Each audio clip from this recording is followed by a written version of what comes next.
आज हम class 9th के स्टूडेंट से बात करेंगे और आज हम डिस्कस करेंगे न्यूमेरिकल्स के बारे में। तो न्यूमेरिकल्स एक ऐसी चीज़ है जो 9th और 10th में यूजुअली इतना ज़्यादा नहीं रहता है और रहता भी है तो बहुत ही सिंपल क्वेश्चंस आपके रहते हैं। मैथ्स में सिंपल कैलकुलेशन होती है जिसमें कोई आपको दिमाग नहीं चलाना है, कुछ भी एक्स्ट्रा थॉट नहीं डालना है, बस कुछ आपको फॉर्मूला होगा पता, उसको याद करके आपको आंसर निकालना है, राइट। लेकिन जब आप 11th-12th में जाते हो तो जेईई में ऐसे न्यूमेरिकल्स नहीं आते हैं। वहाँ पे आपको काफ़ी कॉम्प्लेक्स चीज़ें पूछी जाएंगी, काफ़ी कॉम्प्लेक्स तरह के सवाल होंगे फिजिक्स और मैथ्स में और इवन केमिस्ट्री में भी। एंड वहाँ पे ऐसा नहीं होगा कि अच्छा फॉर्मूला रट लिया बस कैलकुलेशन कर लो। पहली बात, वहाँ पे फॉर्मूले ही आपके ऑलमोस्ट 500 to 1000 हो जाते होंगे मेरे हिसाब से जब तक आप पूरी जेईई प्रेप ख़त्म करते हैं। और उनको पहली बात फॉर्मूले याद करके रिकॉल करने वाली चीज़ ही बहुत कम कर पाते हैं, ठीक है। 1% बच्चे ही होते हैं जिनको सारे फॉर्मूले अच्छे से याद है, वो वाले क्वेश्चन भी हो गए।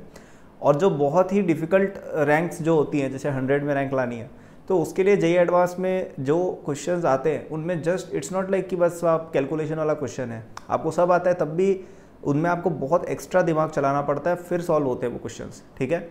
तो वो थिंकिंग 9-10 से ही अगर डेवलप हो जाए ना तो बहुत सही रहता है, क्योंकि वो एक ऐसी चीज़ है जिसके लिए आपको अपना दिमाग डेवलप करना होगा। और वो 1-1.5 साल में नहीं होगा कि आप सोच रहे हो कि मैं तो 11th में जाके करूँगा, नहीं, उससे नहीं होगा। वो आपको अभी 9th क्लास में अगर आप हो, जैसे in my case also I started studying some very high level books काफ़ी पहले शुरू कर दिया था। मतलब मैं जैसे जब 7th में था तो मैं 8th और 9th की बुक्स पढ़ता था, राइट। तो ऐसे जैसे 9th में जब मैं था तब मैंने 11th-12th की कुछ बुक्स पढ़नी चालू कर दी थी, जैसे HC वर्मा मैंने चालू की थी, राइट।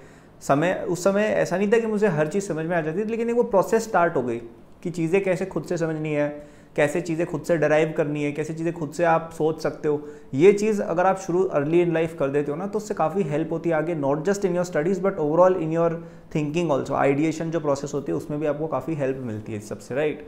सो आप कोशिश करो कि आप अभी से थोड़े अपने लेवल के बियॉन्ड जाके क्वेश्चन सॉल्व करने की कोशिश करो, मैथ्स और फिजिक्स के, टू बी स्पेसिफिक। जैसे आरएमओ के पेपर्स आपने सॉल्व करने की कोशिश की, आईजेएसओ के पेपर सॉल्व करने की कोशिश की आपने, मे बी कुछ क्वेश्चंस आपने 11th के एनसीईआरटी या मे बी जेईई मेन के पेपर्स आपने सॉल्व करने शुरू किए, राइट। तो इससे क्या है, वो एक प्रोसेस स्टार्ट हो जाएगी कि अच्छे लेवल के न्यूमेरिकल्स कैसे सोचने हैं, कैसे वो थिंकिंग, प्रॉब्लम सॉल्विंग वाली थिंकिंग आपको डेवलप करनी है। क्योंकि आप अभी देखो, आप अभी अगर शुरू करोगे ना 1 साल तक आपको कुछ समझ में नहीं आएगा, दूसरे साल में आपको चीज़ें समझ में आनी चालू होंगी, तीसरे साल में आप अच्छे होंगे और 4th ईयर में आप बहुत ही शानदार एकदम टॉपर टाइप्स बन जाओगे। तो इसीलिए ये प्रोसेस 9th क्लास से करनी ज़रूरी है।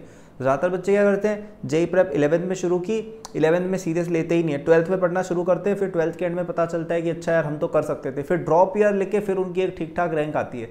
लेकिन आपके पास टाइम है, आप 9th में हो भी, आप 10th में हो भी शायद, max to max, right. So you can do this process where you can just start this process of solving high level numericals, जहाँ पे आपको बहुत ज़्यादा मेंटल थिंकिंग की ज़रूरत पड़ रही है, ठीक है। तो उससे आपका एक, जब तक आप 12th में पहुँचोगे ना, आपकी बहुत अच्छी एक थिंकिंग बन जाएगी प्रॉब्लम सॉल्विंग की, ठीक है। एंड अगर आपको और हेल्प चाहिए अपनी प्रॉब्लम सॉल्विंग को इम्प्रूव करने में अपनी जेईई प्रेप में, then you can enroll in my JEE 2028 course, जिस पे आपको डिस्काउंट मिल रहा है टिल 29th September.